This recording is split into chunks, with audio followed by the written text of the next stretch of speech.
Welcome to A Drink with a Friend. I am Seth Haynes, and I am without Tish this week.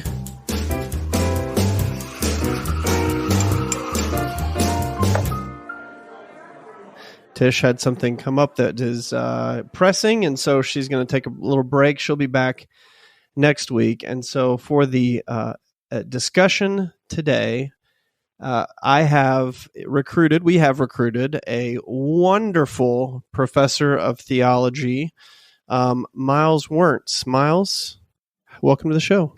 Well, thank you so much for having me. It's a delight to be here. Well, it is a delight to have you. And as we start every conversation, tell us, what are you drinking?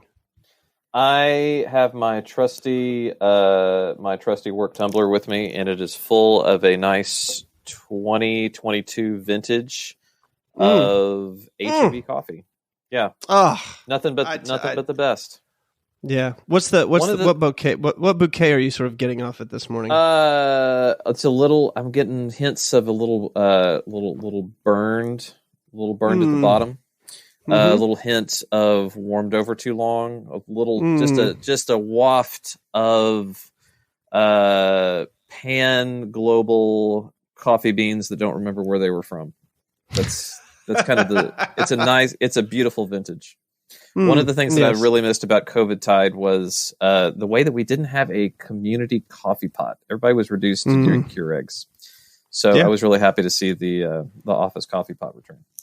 So I'm happy to drink whatever's in there.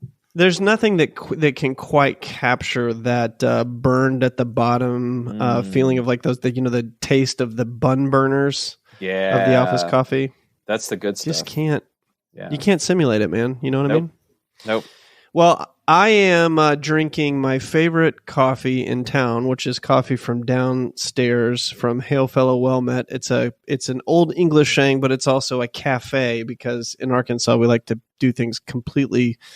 We like to complexify everything, and so it's called Hail Fellow Well Met. It is an Onyx joint, and so they brew Onyx coffee. So I'm drinking Onyx today. I am a very lucky human being, in as much as I don't have coffee that forgets its origins downstairs. This coffee has long forgotten where it was from. Yeah. Yep. And I think that's kind of a good segue into what we want to be talking about: coffee that is endlessly without roots. That's right. Yeah. So many people may or may not know you, but I've known of you for years. This is actually maybe the first time we've ever really spent appreciable time talking. But years and years. We've emailed some and corresponded over social media, but this is the first time that we've actually spoken person to person, which is really nice. That's right. We have some mutual friends, and years ago, your mom actually contributed a letter to a project that I did called the Mother Letters for my wife Amber, and I still have that letter.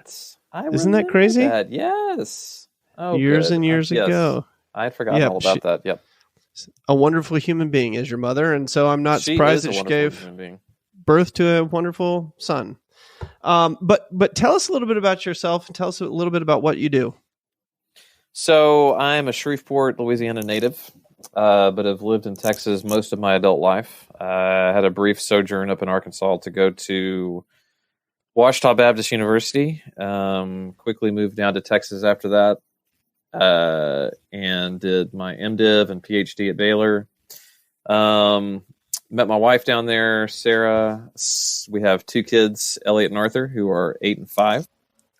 And for the most part, since about 2000, I've been in Texas. I teach right now. I'm teaching at Abilene Christian University as associate professor of theology, and I direct something called the Baptist Studies Center, which is a longer story there, which we don't need to get into. But I'm a seminary professor. I've been doing that since about 2009. I've taught in several different places in Texas and in Florida. And I love what I do. I've gotten a lot, I've kind of have shifted in about the last 5 or 6 years to teaching less direct theology and a lot more Christian ethics, which has been a nice surprise for me. And something I deeply care about. Yeah. How do you mark the contrast between sort of theology and Christian ethics? It's there are some who want to conceive of ethics as a purely rational discourse, and I think there's ways to do that. I'm actually teaching a biomedical ethics course this semester, co-teaching that with a colleague over in the medical building. And so the way that biomedical ethics operates is definitely more philosophical. It follows legal precedent. It has to account for sometimes a framework that I find to be problematic from a theological perspective. And so it's interesting to me to try to reconcile kind of my own training, which is definitely more theological when I think about ethics, with the framework of biomedical ethics.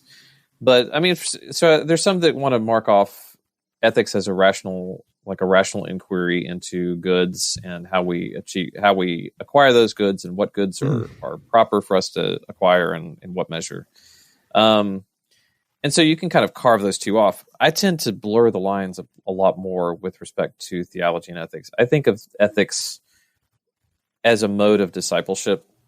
And so it's not the case, I don't think, that just because we have our theology straight that our ethics will necessarily follow. I think there's lots of ways in which we can have perfectly orthodox theology and kind of implicitly adopt modes of moral reasoning which are incredibly pagan. So I think that there's definitely a need for Christians to do both, to be informed theologically, but also have a good sense of how they are reasoning morally, to be aware of kind of their assumptions. Yeah. Yeah. Tell me, you just said something that was really fascinating to me about we can have all the right theology, but then we can move in ways that ethically or, just the ways that we go about our lives, the way we move our body are incongruous. Give me an example of that, because I think we all say this a lot, but until we put, sort of concrete examples to it that help us understand that and apply it to our everyday lives, it can be maybe a little bit of an esoteric practice. So give me an example of that. Okay, so let me take this example of Christians are those who are called to bear witness in the world, right? Jesus tells us to go out and make disciples and baptizing and teach and baptizing them in the name of the Father, Son, and Holy Spirit. But there are all kinds of ways in which, and I'll use an example from like the 19th century, there were discussions as to whether or not it was permissible to kidnap the children of others, of non-Christians, in order to baptize them into the faith. That would be a really great example of like having an entirely orthodox theology that you were baptizing in the name of the Father, Son, and the Holy Spirit, but yet willing to do things which would violate the integrity of family structure, which would subject another person to violence, which would be legally dubious. This particular case I'm thinking of like comes around at the dawn of the nation state, and so it violates like all sorts of like interstate law and these kinds of things. So that's kind of that's kind of a high profile example, but maybe a different example from within that same orbit of Christian witness is that we want to bear witness to the faith, but sometimes don't take account of the ways in which we seek to do that. That if we're really concerned with evangelism or with making, with telling people about Jesus, that some of the means we can take advantage of are morally questionable kinds of things. So let me use the example here of, is online church or the metaverse, is this something that Christians should make use of with respect to evangelism? If you don't have any other kind of qualms about it, you could say, yes, we should make use of every means necessary. We should do the thing that Paul tells us to do to, I became all things to all people that I might win some, right? All by any means necessary to be evangelistic. But when you start drilling down into kind of the nuts and bolts of things like the metaverse, you realize that you have to start asking questions of, who is profiting when we emphasize evangelism in this way? Do all people equally have access to this kinds of if you're going to like shape your evangelism around this technology, you're implicitly assuming that all people have access to this technology, which means in theory you're going after everybody, but in practice you're really just going after those that have the money and the means to be able to access that kind of technology, right? So it's this is where so there's all sorts of ways I think in which Christians I think are well intended in their and orthodox in their theology, and well intended in their ethics, but haven't given kind of critical assessment to the ways in which we live out our lives of discipleship. So yeah, is there? I don't know the answer to this. This is why I'm glad to have a professor of theology and Christian ethics here. Is there some corollary back in the day of Paul, some technology, some mode, some place that he would have said, "Hey, listen, I'm going to have this orthodox theology, and yet here are spaces in which it would make no sense for me to go, to preach, to share, to move." Yeah, I think Paul primarily thinks about that question in terms of not so much in like adoption of technologies necessarily, because I mean in Paul's day the technology options are fairly limited. You've got the written, you've got the mail system, you've got the use of stylus and papyri and all that kind of stuff. So he's writing letters. I think for Paul, that question cashes out in terms of the kinds of context in which Christian witness is compatible and incompatible. So maybe one way to think about that for Paul would be something like, is it permissible for a Christian to go to the pagan temple in order to bear witness to Christ? And so for Paul, that's wrapped up with sexual immorality. It's wrapped up with the worship of the pagan gods. It's wrapped up with, in lots of cases, unjust financial practices that discriminated against the poor.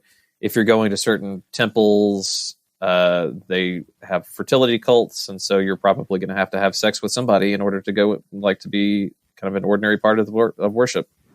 So, yeah, you're called to bear witness in all times and all places, but maybe that would be a context in which not like the principle of by any means necessary doesn't really apply. That there's a lot of damage that the Christian might actually incur upon themselves in doing that.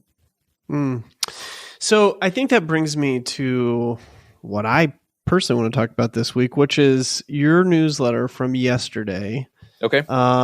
So many people listening who know of your work will know that you write a newsletter on Substack.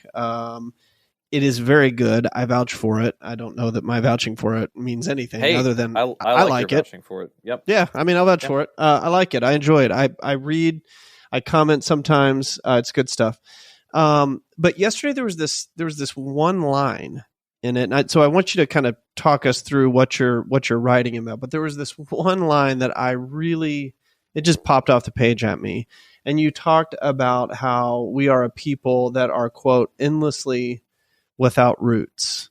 And you talk about this in several contexts, but I'd love to hear your thoughts on that idea of being endlessly without roots, and also maybe how that applies in this space that you're talking about with Christian ethics.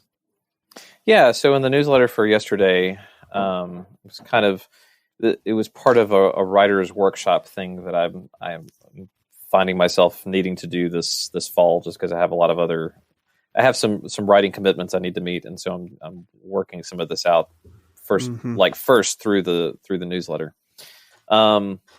So there's a long discourse within War and Peace thinking about the nature and justifications of war. What are the conditions under which we can go to war? What is just behavior within war? How should Christians think about it being involved in war? All these kinds of things.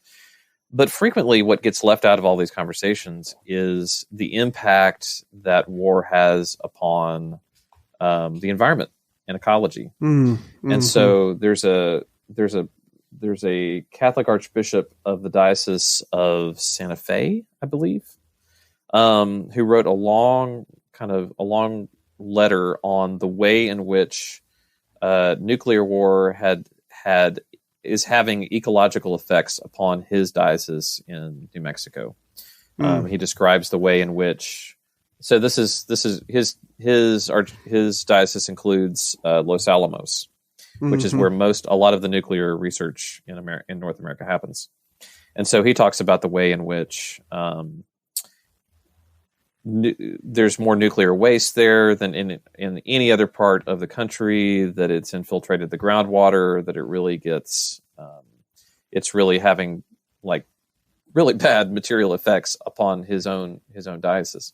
And so it just emphasizes that when we think about war, sometimes we think about it as not really taking place anywhere in particular. We get caught up in kind of the reasonings for how we should do it and when we should do it and if we should do it. And we just kind of neglect that it leaves deep scars on particular places. And so our reasoning about war often takes place in the abstract, forgetting that it actually affects and impacts particular kinds of like geographies and ecologies and places. And so the letter yesterday is the letter for the last two times, or the one that's coming out tomorrow, and then probably for a couple more, is going to is just digging into this question of what does it mean to be from someplace, and what are we obligated to? What obligations do we have to particular places? Yeah. I think it's easy for us to think of ourselves as not being from any place in particular, but there's something very good and right about committing to particular places and particular people over the long haul. I think sometimes when we think about, to go back to kind of our conversation on Christian witness, when we think about Christian witness, we think about international missions or kind of the itinerant ministry of Paul as being the norm. But I don't think that Scripture necessarily commends that. I think that Paul is kind of the exception to that you have to have Pauls. But what Paul does is he always leaves behind particular congregations in a place, that he sees that as being more the norm and himself as being the exception to the norm. So there's something about Christian discipleship that I think requires for us to be committed to particular places and geographies over a long period of time. Yeah, and as you're saying this, I'm reflecting on my own sort of experience in online spaces. I think there was sort of almost a sweet spot in online discourse and online places. It was probably in the late, 2008 through, 2013 or 14, maybe before it felt so gross and vitriolic all the time.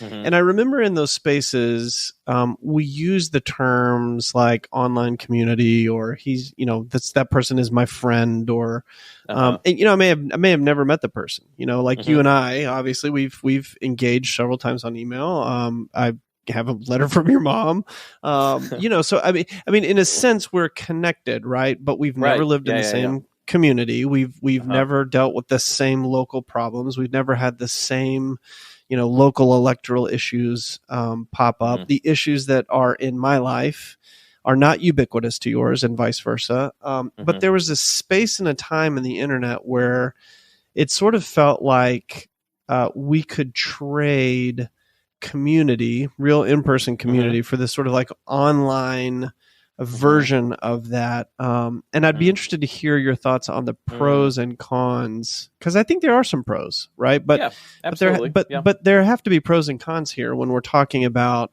a Christian commitment to community, and then we're talking about these sort of virtual spaces. Yeah. So I think that, I just feel I'm really of two, maybe not of two minds, maybe of like a mind and a half when it comes to things like virtual communities.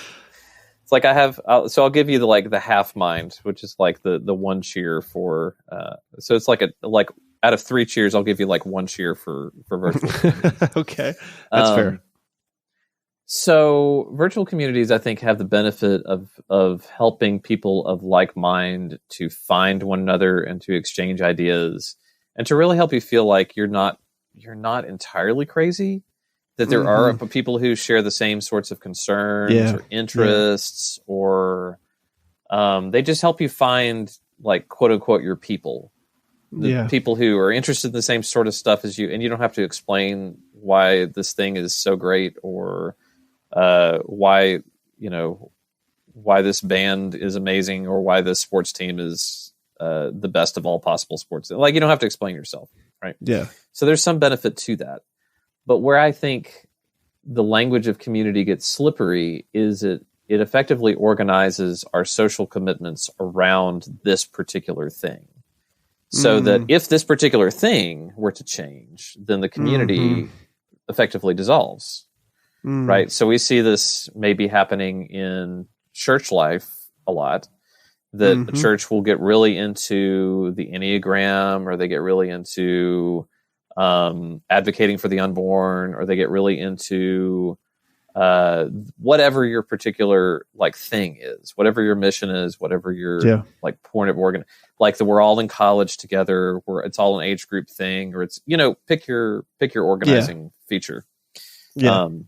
But when that changes, that's when you find the church dissolving, or going through some sort of identity crisis, or undergoing a split, or people just start wandering off and doing something else, right? Because it was never really about, I think, and this is where I think it's hard medicine, because that grouping was never really about the other people. It was always about this thing that you held in common, or this idea, or this political advocacy, or this whatever, fill in the blank, this stage of life that you were in, right? Think about the way in which, for example, a lot of church age group ministries are grouped. That you have people who, the kind of the default mode within a lot of, like, small groups within church is, if you're married, you have kids in common. Well, what happens if you're, like, what happens if you're 30 something and you're married but you don't have kids? Or what happens if you're 30 something and you would otherwise fall within this group but you're not married? Right? You just become this weirdo who doesn't really have anybody to belong to. And so I think churches are very susceptible to the same sort of, like, organizing ourselves around common interests. But when that interest changes, that's when the whole thing falls apart. Whereas Christian community, I think, and you see this in the letters of Paul all the time, is built not around these common interests, or these common, even life experiences, or common stages in life, but they're built around the communion that is in Jesus Christ. That Christ is the one who draws together Jew and Gentile, slave and free, male and female, and he has to work through all of the hard stuff that comes when you try to organize a social group not around a particular stage in life or a particular interest, but around Jesus. Because those groups don't necessarily have anything natural in common with one another, and they might deeply disagree with one another about important stuff. But Paul is persuaded that, we got to work through this, because we're bound together ultimately not by our special interests, but by Jesus. So that's where I think online community really struggles, is that it tends to aggregate us around particular interests. So that's my one cheer for it. The other 2/3 of that, I think, is we need to use those as a way to springboard into offline relationships and offline communities, which expand our connections to one another beyond maybe the particular thing that we share in common, and to, like, all the stuff that we maybe even disagree about. So tell me what that would look like in your mind. Yeah, I think it means, in practice in churches, considering it, like, first doing some diagnosis. What are the ways in which we are fostering our connections to one another, and do those have, like, a really limited lifespan? And then being willing to say, okay, so if that's what's binding us together, what would it look like to do something different? It doesn't mean, I don't think, and I talk about a lot of this in my book, From Isolation to Community. It doesn't mean, like, abandoning the things that, like, we do as normie Christians, like praying and reading our Bibles and going to worship. But it just means being attentive to the ways in which those kinds of things can creep in very like that we can be operating along those logics of interest groups very easily and maybe unconsciously, but just being aware of those. So in practice, it may mean when we're getting people together in small groups, like not gathering people according to age. Like maybe churches don't need to have things like youth ministries.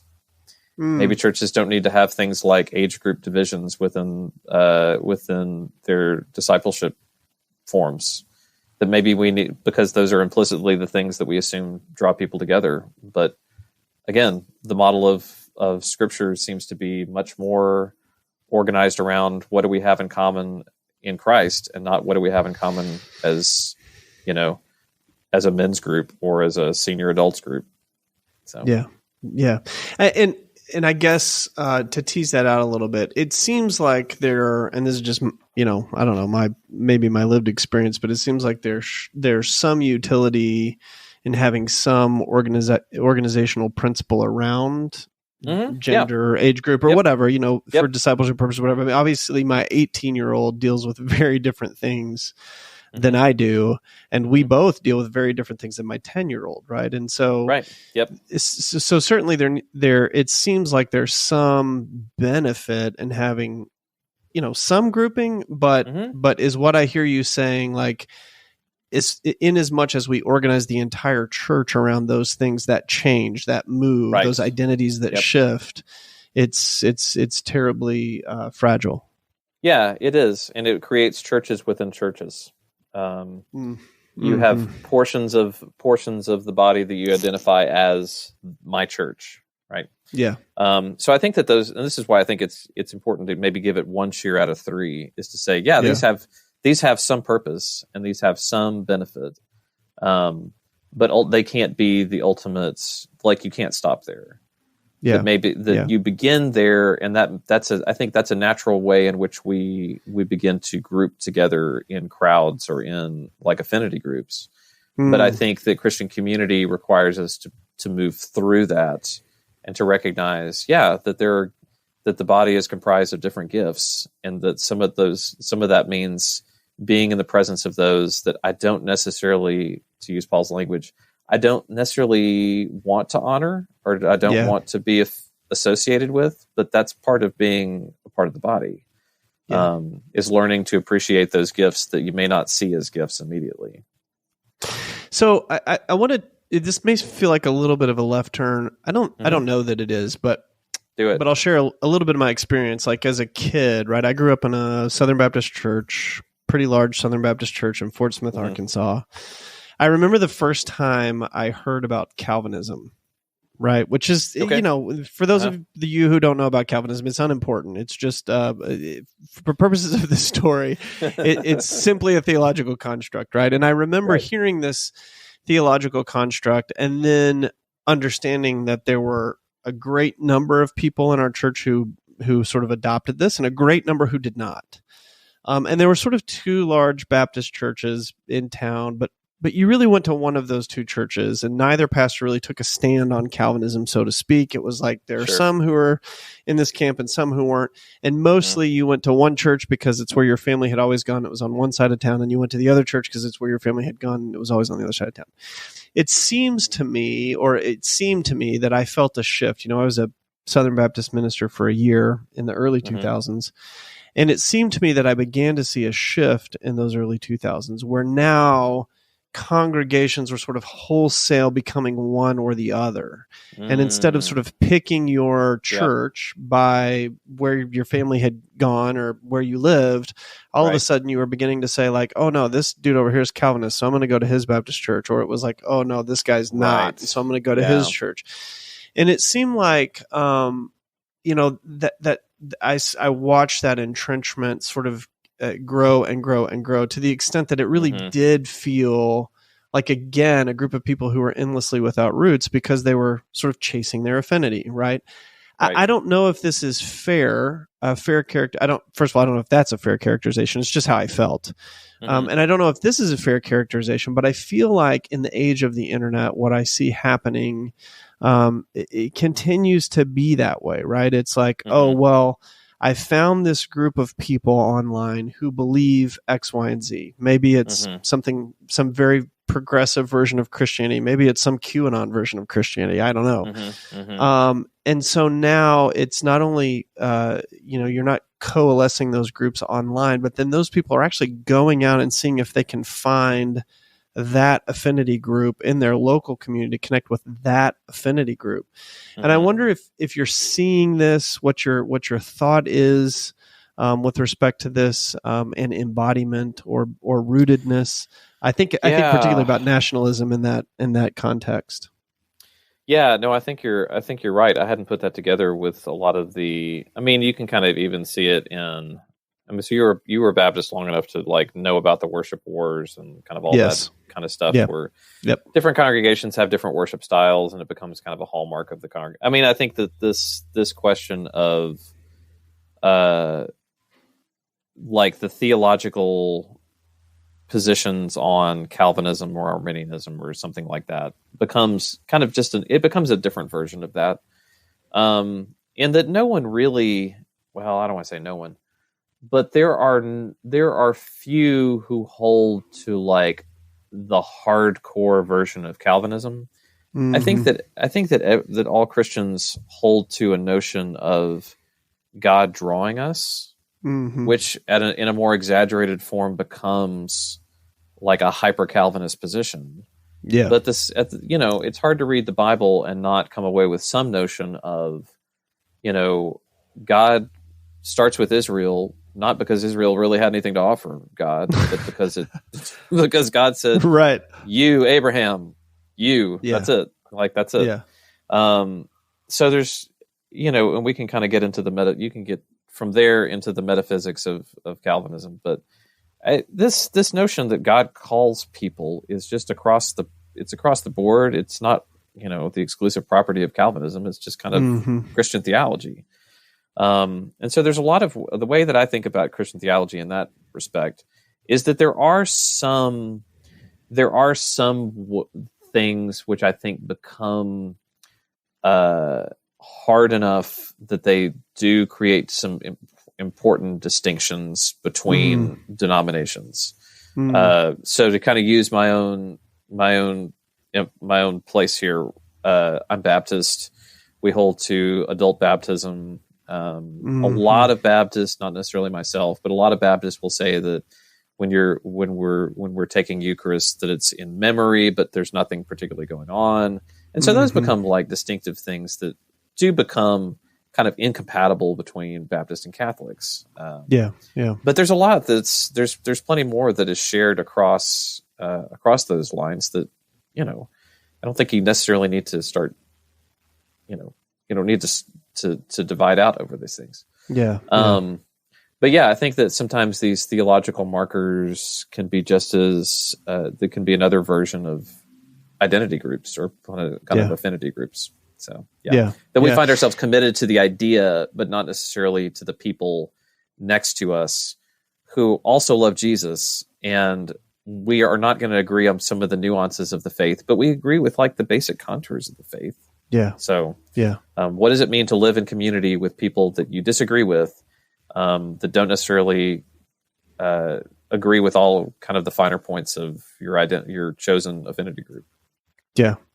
Yeah, it would seem to me that would, as you cast that vision, how do you live in community with people who, you sort of wrestle with definitely different doctrinal stances or different things you believe. Yeah. Right. But how do you live in peace and in love with one another? That seems like one version of Christianity. It feels like what I'm seeing often now is another version where that central core that we can all agree with has been displaced by something else, typically, which is political activism.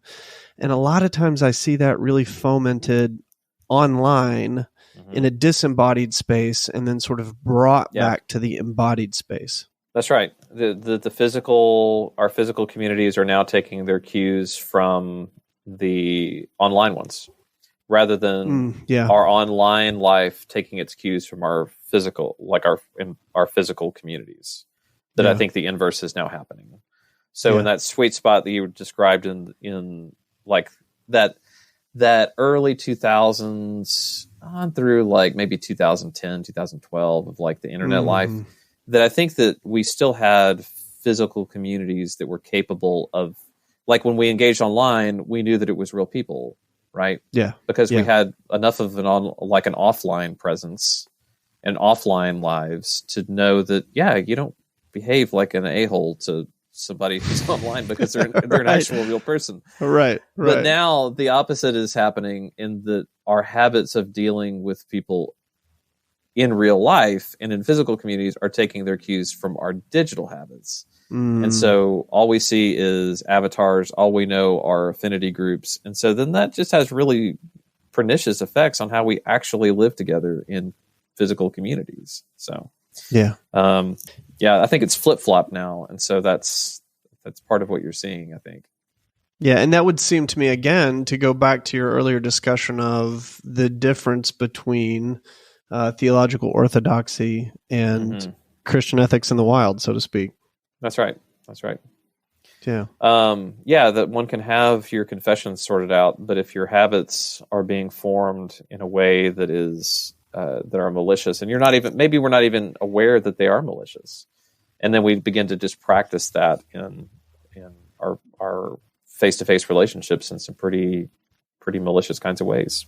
So yeah, and I think one of the big issues, at least the way I see it, one of the big issues, particularly with my sons, right, is the more you engage online, the less you are in real life community, the more you are isolated. And again, you named it earlier, you've written a book, From Isolation to Community.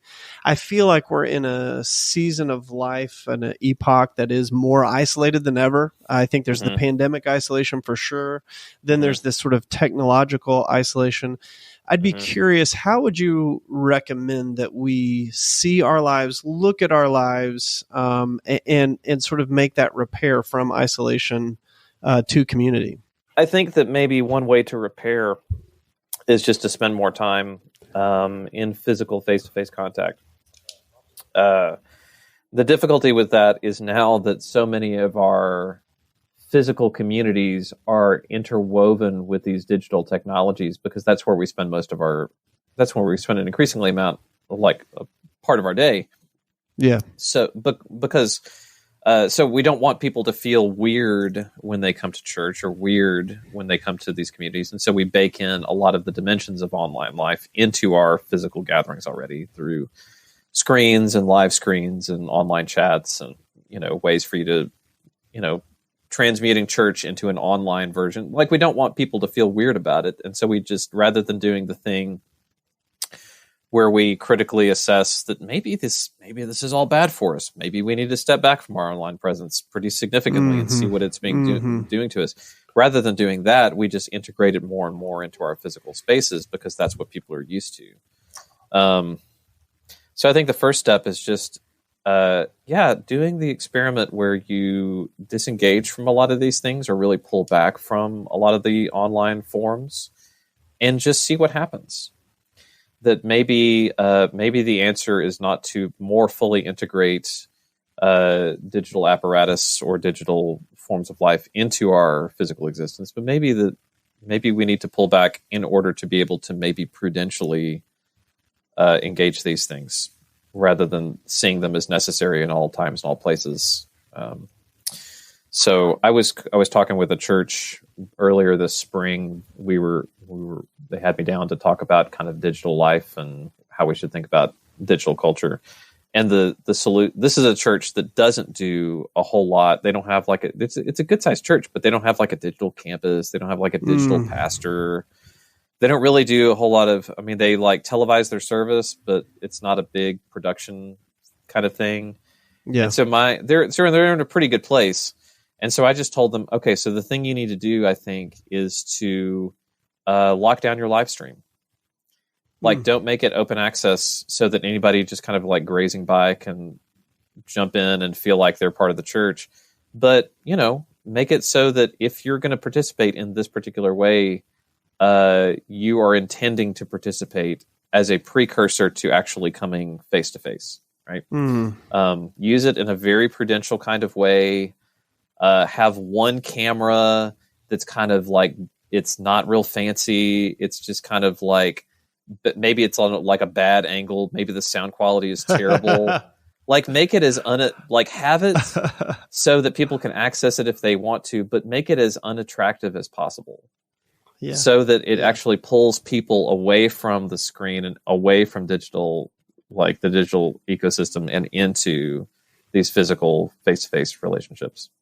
Man, that's amazing. I've never heard anyone say, hey, do something of crappy quality so that if people want it, it's fine, but it's not going to be the draw.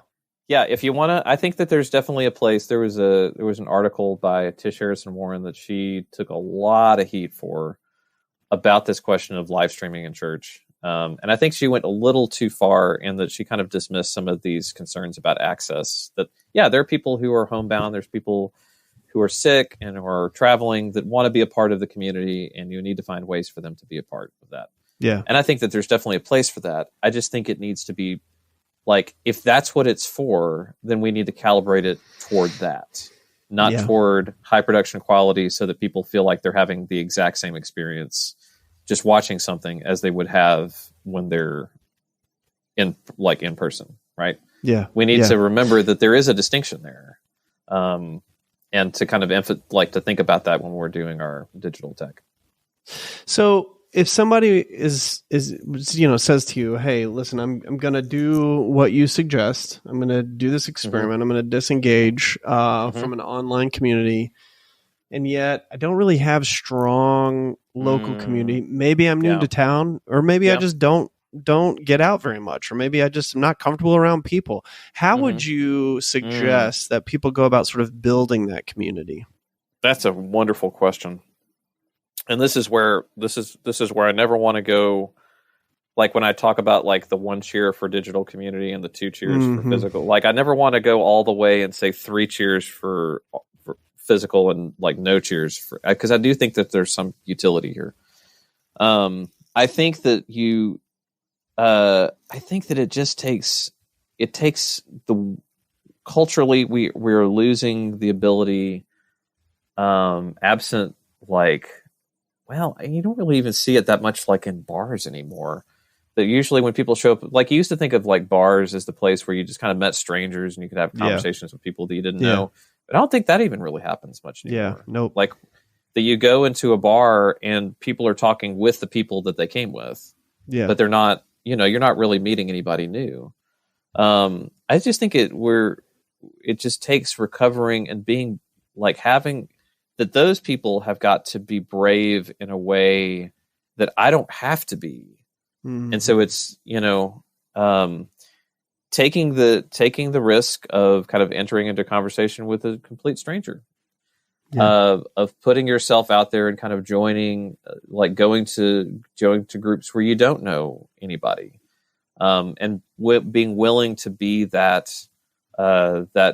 person that is engaging with folks that are not kind of that they don't already know. I just think it takes a lot of bravery, and I think it takes a lot of courage for folks to be able to do that. And I also think that that's where the good stuff is. 100%. That's where we truly find ourselves coming alive in ways that we are, I think, intended by God to come alive. Yeah. So the embodied experience. Yeah, and to not let online kind of permutations of that substitute for something else. Yeah. Well, Myles, this has been a fantastic conversation. I don't think we're finished here. So whenever Tish is back up and around, absolutely. We ought to have you back on. This is phenomenal. Please, I would love it. I'd love it. I'll bring something better next time than burned over coffee.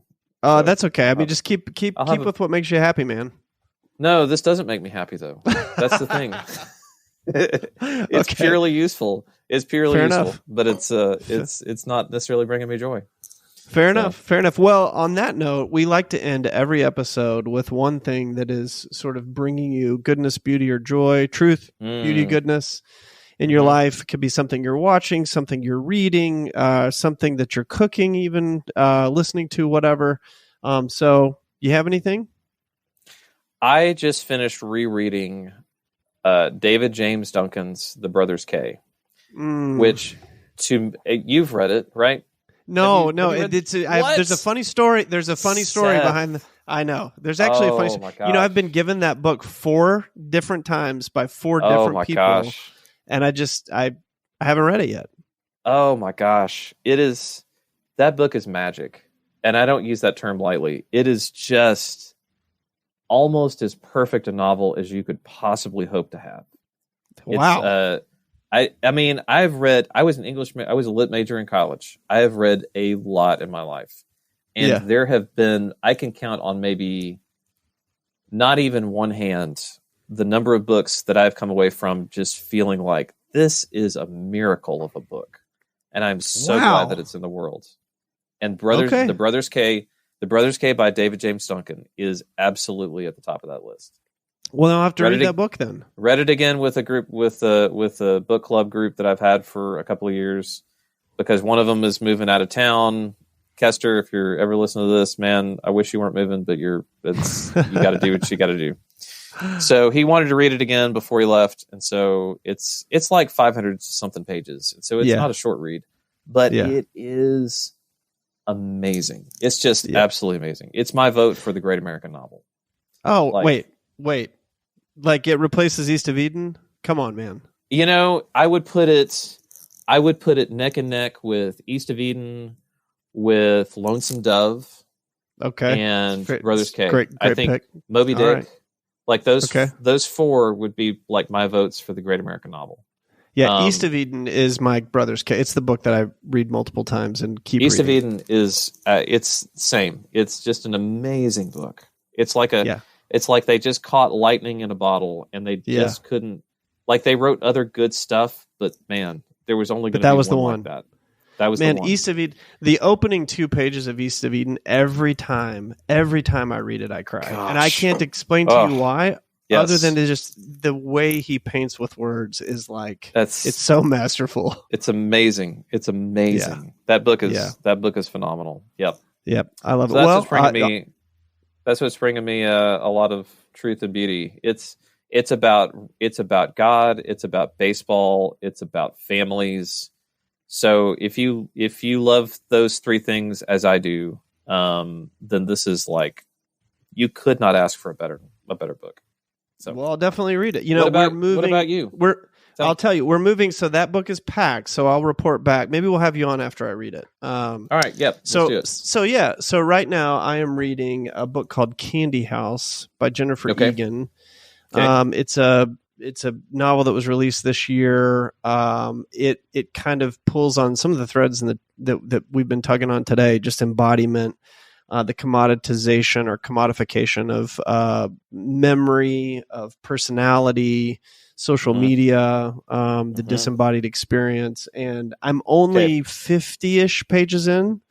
But so far, and I've read a few novels this year, so far it's the fastest read. I mean, I cashed those 50 pages out really quickly the other night and just thought, this is really well done. And it moves fast. So, so that's what I'm reading. And I think Candy House. All right. Yeah. Candy House. I think it's worth a read. I think it, again, going back to your, conversation about isolation, community, embodiment, disembodiment, it's all right there.